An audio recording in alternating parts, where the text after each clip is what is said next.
여러분 안녕하십니까? 이 시간에는 문화와 문명에 관한 내용을 말씀드리기로 하겠습니다. 문명권과 문화권에 대한 이해는 이런 제목으로 말씀드리겠습니다. 문명과 문화는 어떤 차이가 있고 어떤 관계가 있을까요?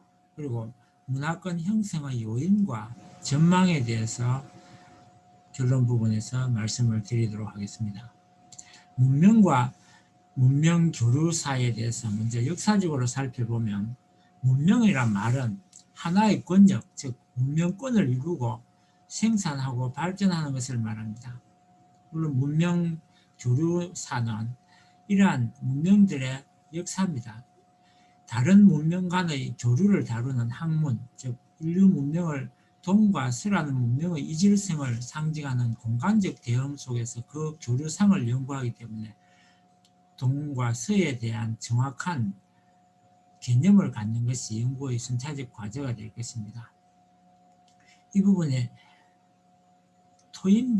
아놀드 토인비 같은 분이 문명사에 대해서 많은 연구를 하셨습니다. 예를 들어서 인류가 창조한 문명을 모두 30개로 헤아리고 성장 도중에 정체된 정체 문명 5개와 태어나기도 전에 죽어버린 유산 문명 4개를 제외하면 제대로 성장 문명은 모두 21개고 성장 문명 중에서도 14개는 이미 사명을 다한 죽은 문명이고 20세기까지 살아 숨쉬는 생존 문명은 고작 7개밖에 없다는 것입니다. 인도 문명, 이슬람 문명, 극동 문명, 비잔틴 문명, 남동 유럽 문명, 그리고 그리스 정교, 서구 문명뿐이라는 것입니다. 인류 역사상에서 인류와 함께 걸어왔던 문명의 교류는 바로 이 21개의 성장 문명권 사이에서 진행된 인류 문명의 교류는 여러 이질 문명 간의 다원적인 교류가 이루어졌다는 주장입니다. 크게 문명 교류에 있어서는 동과 서로 크게 나누는데 구체적인 것은 다음 기회에 하기로 하고 오늘은 생략을 하겠습니다. 우선 문명에 대해서 먼저 말씀을 드리겠습니다. 문명이라는 것은 영어로는 civilization이라는데 인간의 육체적, 정신적 노동을 통하여 창출된 결과물들의 총체로서 물질 문명과 정신 문명으로 대립되고 있습니다. 이 인류 문명은 스스로 살아남는 문명도 하나의 유기체적인 그런 면을 가지고 있는데 대부분의 문명은 모방에 의해서 탄생하고 발달하며 풍부해집니다. 그러니까 문명과 모방은 뗄래야 뗄 수 없는 관계라는 것입니다. 자생성을 먼저 보면 문명의 내재적이고 구심적인 속성으로 문명의 보편성과 개별성을 규제합니다. 모방성은 문명의 외연적이고 원심적인 속성으로서 문명의 전파성과 수용성을 만들어냅니다. 이러한 자생성과 모방성은 문명의 2대 속성인 동시에 그 발생 발달의 2대 요소이기도 합니다. 문명의 모방은 그것이 창조적인 모방이든 답습적인 모방이든 간에 문명 간의 교류를 통한 전파와 수용 과정에서 현실화, 교류는 모방에 의한 문명의 발달을 촉진하는 필수 불가결의 매체입니다. 이러한 교류는 일정한 지리적 공간인 통로를 거쳐서만이 가능합니다. 문명과 문화를 비교해보면 문화는 문명을 구성하는 개별적 요소이며 그 양상입니다. 그러니까 문명보다는 문화가 작은 그런 입장이라고 했습니다. 문명과 문화의 관계는 위계적 관계가 아니라 총체와 개체, 복합성과 단일성, 내재와 외형, 제품과 재료의 포괄적 관계라는 것입니다. 개체와 재료로서의 문화도 물질 문화와 정신 문화로 크게 구분됩니다. 이 부분도 문화의 진화에 대해서 잠깐 언급하면 문화는 가만히 있는 것이 아니라 점차 진화한다는 이야기입니다. 여러 문화가 생기고 또 사라지기도 하고 또 하나의 유행에서 다른 유행으로 변해가기도 한다는 것입니다. 문명이 시간의 연속선상에서 단계적으로 변화가 거듭된다고 보는 시각으로서 변화는 단기적이고 진화는 장기적인 변화를 말합니다. 문명 진화론은 문명의 변화는 돌연변이처럼 그 문명 체계 내에서 새로운 문명 요소의 발명이나 발견에 의해서 또는 유전자 이동처럼 서로 다른 문명 간의 접촉으로 생겨나는 문명의 전파에 의해서도 일어납니다. 그리고 유전자의 제거처럼 어떤 문명 요소가 제거되거나 유전자 유실처럼 어떤 문명 요소가 소멸되어 문명의 변화가 새로운 문화가 또 발생하기도 합니다. 그러니까 마치 살아있는 생물과도 흡사한 모양으로 변화가 일어난다는 것입니다. 생물체는 유기체이지만 살아있지만 문명은 유기체가 아닌 초유기체인 까닭에 문명의 개성은 생식 과정에 의해서 유전되는 것이 아니라 학습과 모방에 의해서 이루어지기 때문입니다. 문명은 항상 인간과 같이 하는데 인간과 따라다니는 것입니다. 문명의 기원설을 보면 단 한 곳에서 시작했다는 문명 단원설이 있습니다. 문명이 한 곳에서 발생한 후에 다른 지역으로 전 세계로 확산되었다는 그 이동 경로에 따라 발전되었다는 그것이 문명 기원설입니다. 대부분 이집트를 출발해 가지고 처음에는 시리아, 홍해, 남아라비아 반도를 통해서 인도, 인도네시아, 중남미 대표적인 문화가 태양과 성물을 숭배하는 그런 양석 복합 문화가 있고 또 문명 이동 중간선인 이집트, 메소포타미아, 이란 북부, 중앙아시아 사막지대, 알타이 산맥, 고비 사막, 중국 대표적인 문화가 채도 문화입니다. 문명 이동 북선은 이집트에서 출발해서 중앙아시아, 러시아 남부와 시베리아, 북미이며 대표적인 문화는 젊은 토기 유물함, 핏줄 무늬 토기 이런가 비너스 상이라든지 이런 것들이 예를 들어서 그런 것들이 있고 또 이런 것 외에 또 다른 거는 문명 복원설이 있습니다. 여러 문명이 죽었다가 도로 살아나기도 하고 또 자생한 후에 제각기 따로 완전히 별도로 문명이 생겨났다는 그런 설도 있습니다. 그러니까 하나의 문명이 아니라 여러 문명이 동시에 출발했다는 그런 설도 있습니다. 20세기 초가 들어오면서 특히 2차 세계대전 이후에 문명의 복원설이 밝혀지고 문명의 개별성, 즉 고유성이 강조되면서 문명은 끊임없이 이동하지만 결코 일방적으로 하향 이동이 아니라 상호 이동, 즉 조류를 통해서 발전한다는 것입니다.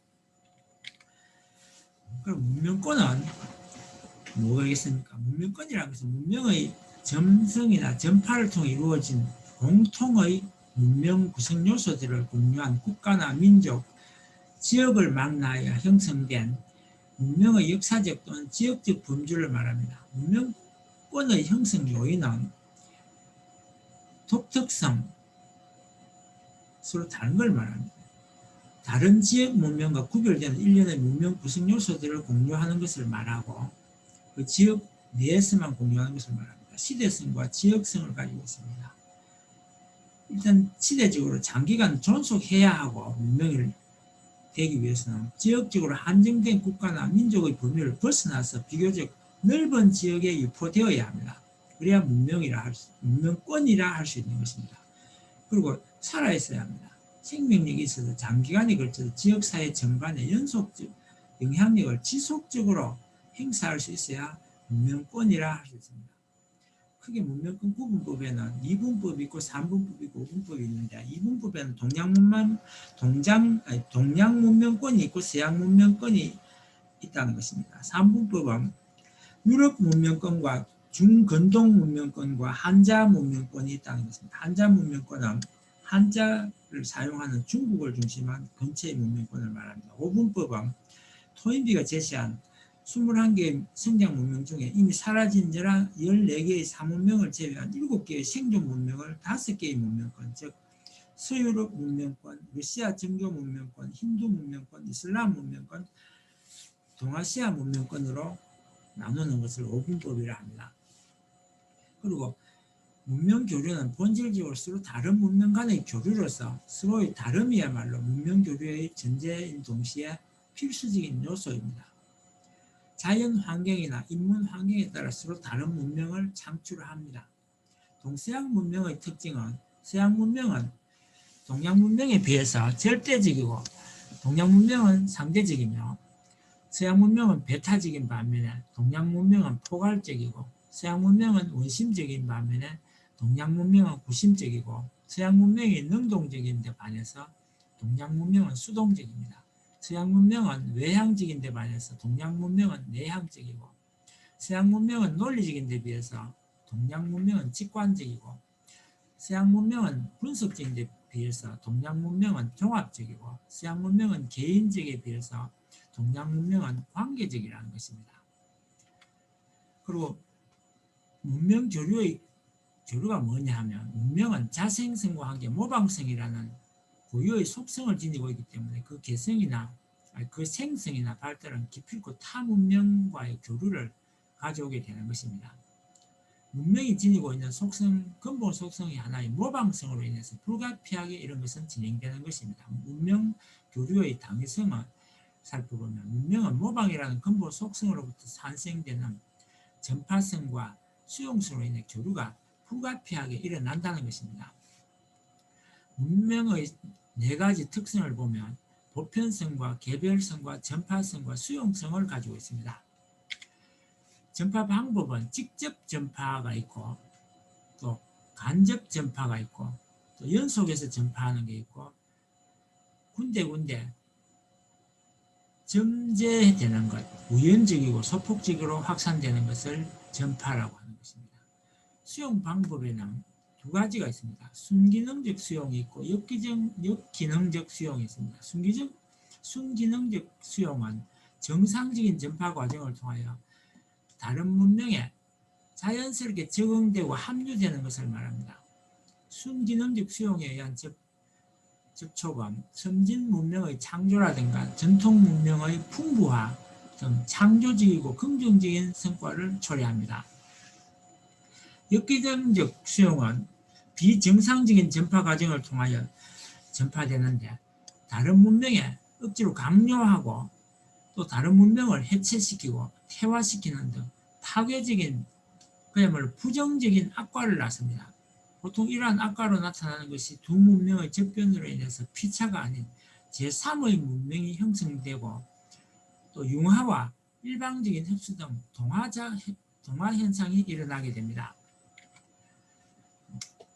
그리고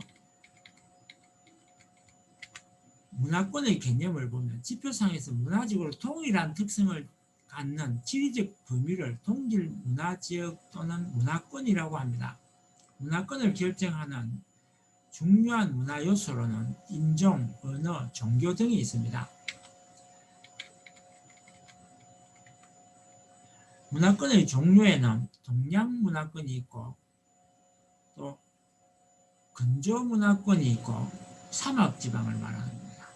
그리고 세 번째는 아프리카 문화권이 있고 유럽 문화권이 있으며 아메리카 문화권이 있고 오세아니아 문화권이 있으며 태평양 문화권이 있고 북극 문화권이 있습니다.